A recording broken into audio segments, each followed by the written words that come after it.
Unfortunately, it works for them, doesn't work for me, and me being burned actually ends up being really costly. So Togekiss, I think its only attacking move is Air Slash, so it swaps out once again, and in comes the shiny Cofagrigus.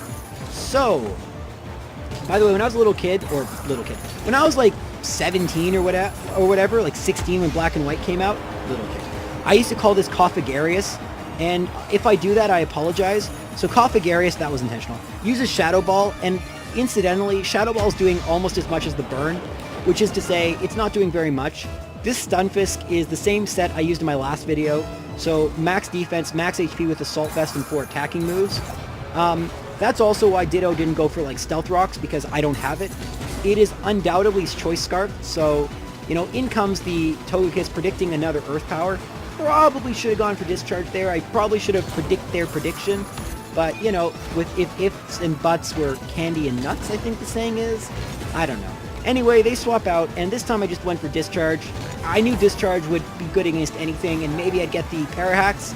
So I get off the Discharge. It didn't do too much that first time, but it crits, and I get the Parahacks. So I can't complain about luck in this battle. That was really lucky. And, you know, despite the fact Stunfisk didn't take anything out, it did solid damage to Cofagrigus and Ditto, so I'm pretty happy with its performance. Now, Pyroar, I feel really bad. By the way, yes, it's in a dive ball. I love that. This is an physical attacking, sweeping Pyroar with Moxie. Unfortunately, I know Cofagrigus has Mummy. I didn't want to swap anything else into this. You know, maybe I could have swapped in Blastoise. You know, I don't know why I swapped in Pyroar. I'm not sure what I was thinking at the time. But I go for the Flame Charge. I get my speed back because Sticky Web is on the field, so my Pokemon are going to be slower. Unfortunately, after Life Orb damage and Rocky Helmet damage, I'm already at pretty low health. But I have a plan against this Feraligatr. So although this is a physical sweeper with Return, Flame Charge, and Crunch, I didn't know what fourth move to put on it. So I gave it Will-O-Wisp. Why? I don't know. Once in a blue moon, I use it. And here's an example. I thought Feraligatr was going to take me out, but I knew I'd outspeed. So I was prepared to sacrifice my Pyroar.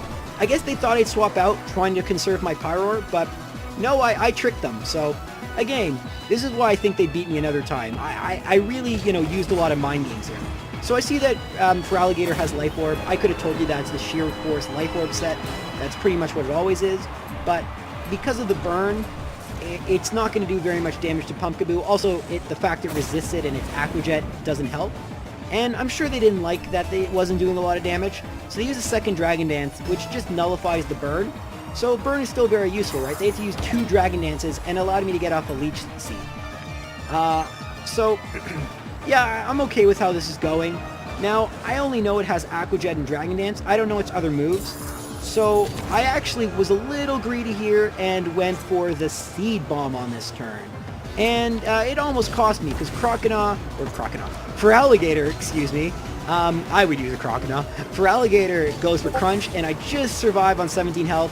I get off the Seed Bomb, and surprisingly, Pumpkaboo's attack isn't that bad, so it does quite a bit of damage and takes out the Feraligatr. Now, they're going to send out their Galvantula, and maybe I should have used Protect last turn, you would be saying, against the Feraligatr. Well, good news is I get to use it against Galvantula, and because it's burned, I'm going to be able to take out the Galvantula, and that's really cool. So I get to sort of use this Pumpkaboo as fodder, maybe swap it in again to find out what Pokemon, or what item a Pokemon's carrying. Although I know this thing has leftovers. Yeah, I don't know why they swapped out here. You know, that's really a weird sort of decision. They swap into Ditto, and I think it was a big mistake. I mean, this really wasn't good for Ditto. So I went for Will-O-Wisp. I just was going to sacrifice Pumpkaboo. You know, like, why would I save my Pumpkaboo on 17 health? It's just not worth it. And it allowed me to burn, you know, obviously, I knew Togekiss would outspeed me. I have the speed drop, so I'm able to burn it, then get off the Scumbag Protect, and this does 2 things. 1, it gets off an extra round of burn damage, but 2, I see what move it's going to use, because every Ditto with Imposter runs Choice Scarf. Unless you're like, you know, Pimp Knight, who's a very popular YouTuber, who once ran, what did he run once? Quick Claw? You always are going to run. And by the way, when I used Ditto in earlier generations, I would run Quick Claw. But no, otherwise, you run Ditto with Choice Scarf. That's the thing. So, unfortunately, once again, survives on like 1 health, annoying as heck. And out comes Talonflame. I guess they predicted the Flame Charge, and yeah, so I'm going to take some Life Orb damage. It does decent enough damage. I mean, the reason I have Life Orb, by the way, in case you're wondering, is because Pyroar's attack isn't great, and I do want to take advantage of Moxie, and I like just using non-standard sets. Pyroar's just always used as a decent special sweeper, but it can be a pretty, secretive, what's the word I'm trying to use? Surprise! There's the word. English again. Sorry, like when you record something for like, this is like my 5th take, English starts becoming difficult. Okay, so I swap in Blastoise. Talonflame's not going to like that matchup. It's on half health. Another Pokemon that annoys me. Really good revenge killer. And here's where the battle just becomes stally as anything. I go for Aqua Jet, so this is another Assault-vested Pokemon. Now, word to the wise, never have 2 Assault-vested Pokemon on a team unless they're meant to go together. And this Blastoise and Stunfisk really don't complement each other well.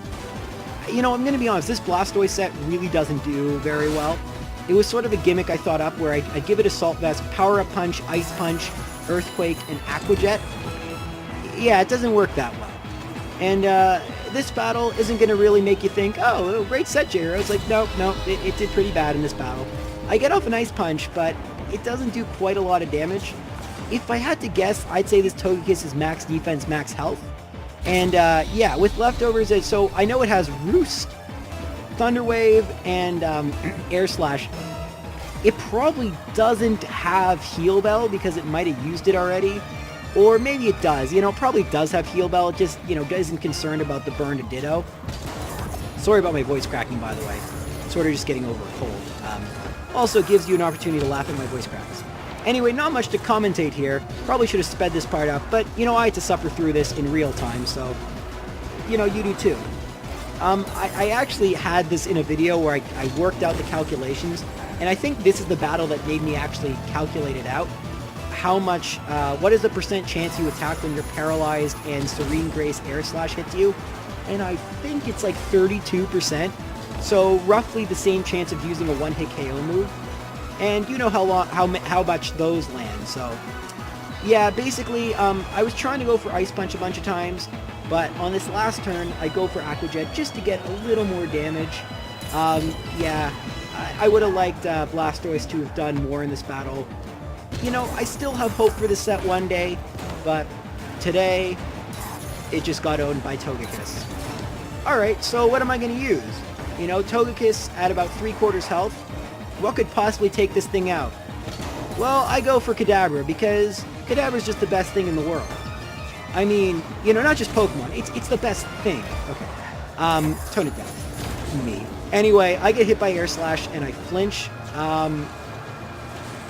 Thankfully, this turn, I'm not going to get flinched, because they're going to go for Roost. Now, I have no idea why they chose to do this. Maybe they thought they were going to run out of Air Slashes. I don't know. But it allowed me to get off a Thunder Wave. And, yeah, that ended up mattering. So, file that one away for little thing that was huge. I swap out Kadabra once I get the Thunder Wave off. This Kadabra, by the way, really weird set. And I'll explain it a little bit better once it becomes relevant. So I swap in Pumpkaboo because I didn't want Kadabra